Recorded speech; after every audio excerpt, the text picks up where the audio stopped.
retrouve évidemment sur le plateau de Immédiat Positif ici au Hall Inclusive avec toujours des bénévoles, des volontaires, des exposants, des visiteurs, des VIP, bref tous ceux qui contribuent au succès de cette deuxième édition. Et je suis avec Françoise Piessa. Françoise, bonjour. Bonjour. Tu es la présidente d'une association lyonnaise qui existe depuis 32 ans qui s'appelle Une Souris Verte. Voilà, ça nous rappelle un peu l'enfance. Est-ce que tu peux nous dire ce que fait ton association ? Cette association, elle œuvre pour essayer d'inclure le plus tôt possible les enfants, le plus précocement, les enfants en situation de handicap dans le milieu ordinaire pour leur permettre de vivre une socialisation qui est...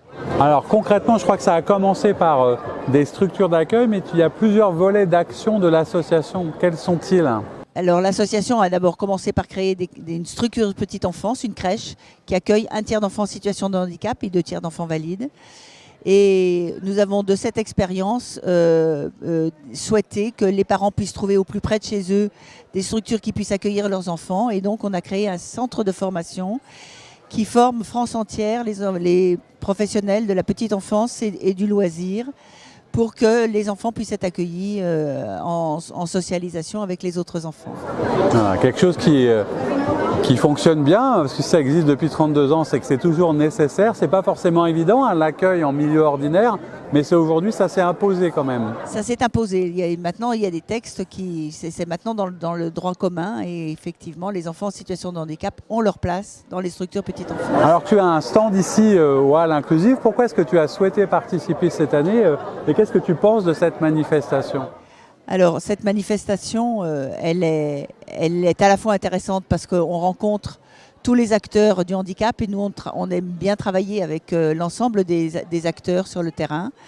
Et ça permet aussi une visibilité de nos actions et des rencontres effectivement qui sont souvent positives. Alors il y a quelque chose qui est palpable ici, hein. Il y a évidemment déjà l'esprit de Noël parce qu'on est tout près des fêtes, et puis on sent quelque chose d'assez particulier avec tous ceux qui viennent nous voir, j'allais dire de l'engagement, de la solidarité, tout ce qui fait la force du bénévolat. Je suppose que dans ton association tu as beaucoup de bénévoles.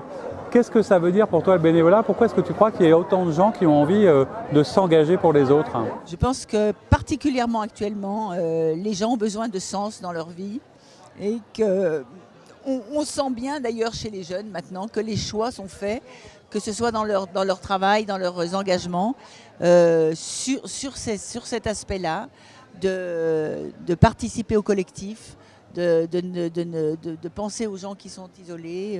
D'avoir quelque chose de l'ordre de l'intérêt général, y compris dans sa vie personnelle. Exactement. Bon, et c'est ça qui fait du bien aussi. Ouais. Merci beaucoup d'être venu nous parler de ton association. Et puis, quant à vous, je vous dis à bientôt pour un nouvel invité.